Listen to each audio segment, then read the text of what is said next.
Hello everybody, this is CBR Hawk 1 aka Justice McNeil here. We're going to go on a little bit of a general topic, no TYT bashing today. It's going to be on the topic of white privilege, and yes, the Young Turks have gone over this topic, but we've also seen it on Jon Stewart, Huffington Post, all that, so I figured I'd just give a few comments, my position on it. Now, first of all, for you libtards out there, let me just say I do understand the position of white privilege, and of course, it's what everybody says. Ex-white person goes outside, they don't have to be worried about being arrested by police. And in order to justify white privilege, what these liberals will do is they will pull out these statistics saying black person, say, is 8 times more likely to be convicted of murder. Now they'll pull up a lot of these. These are, of course, correlation causation fallacies.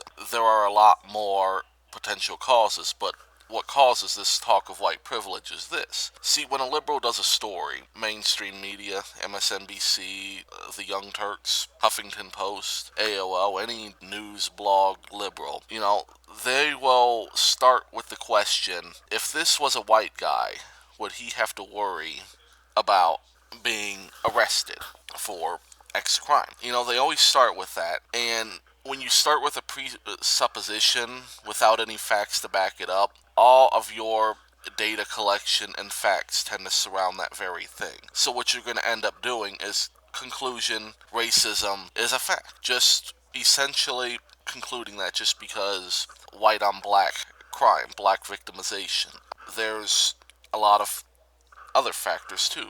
Like, blacks are more likely to live in inner city neighborhoods, and inner city neighborhoods, of course, there's a higher density of law enforcement, so what you're going to have naturally is more arrests. And there are other factors too. There's cultural factors.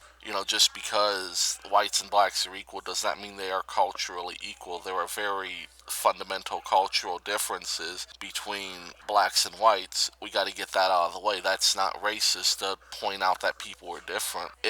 There's just so many things that you have to take into account. You can't just start with a presupposition, is this racism? Because, like I said, when you start with the question without any facts, without logic that leads to the possible conclusion, what you're going to get, like I said, is a search for justification of the question being asked, and you will come up with that. That is where the fallacy of white privilege comes from. There is no such thing as white privilege. It does not exist, at least in terms of exclusivity. For example, blacks are more likely to get scholarships than whites, for much more likely, may I add. My conclusion is this, are there things where whites have an advantage?